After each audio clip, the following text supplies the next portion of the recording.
The author of Creating Cultures of Consent, Dr. Laura McGuire, is joining us today. In this episode, we're going to be talking to Dr. Laura McGuire. Dr. McGuire, thanks for being here. Dr. Laura McGuire is an internationally recognized consultant, survivor, researcher, and seminarian, and author of the book Creating Cultures of Consent. Dr. Laura McGuire is an internationally recognized consultant, survivor, researcher. They were named as one of the 2022 Champions of Pride by Advocate Magazine.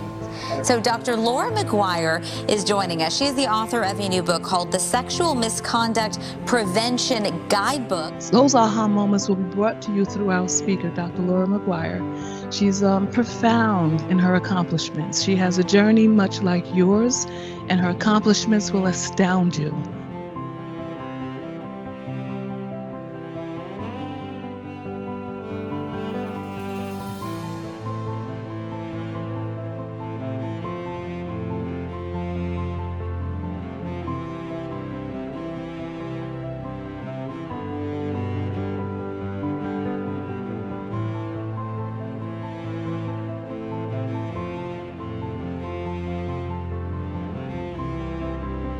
Consent is so important because it lays the foundation for the alternative to the behaviors that we're talking about here today. Well, I'm still a student. I'm getting another master's degree. As you heard, I'm in seminary right now.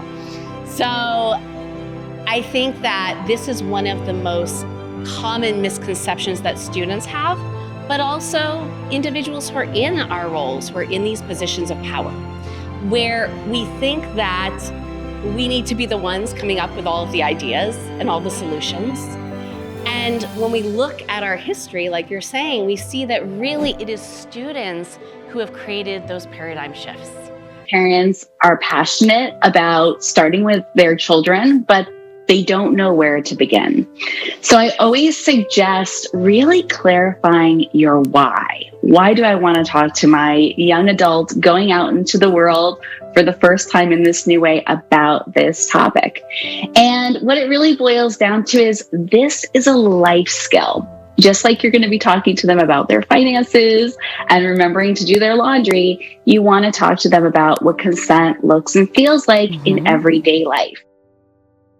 So incredible to be here today because I talk all over the country in all different places on all kinds of cool stages. But there's something unique about being right back where you were when you were a totally different person. Because if we had crossed paths on this exact campus 11 years ago, you would have seen a really scared young adult who was trying to imagine that they could possibly earn their GED. Now, I was encapsulated at that time in terror and fear because that dream seemed insurmountable. There was no way I was smart enough to pass that test. Fast forward on the same campus 4 years ago, you would have seen a now older person walking into the Small Business Development Center with another dream to start a business, to create generational wealth when coming from generational poverty, to creating a new standard for my entire family, not only as the first person to ever go to college on either side, but the first one to actually be successful financially and in business.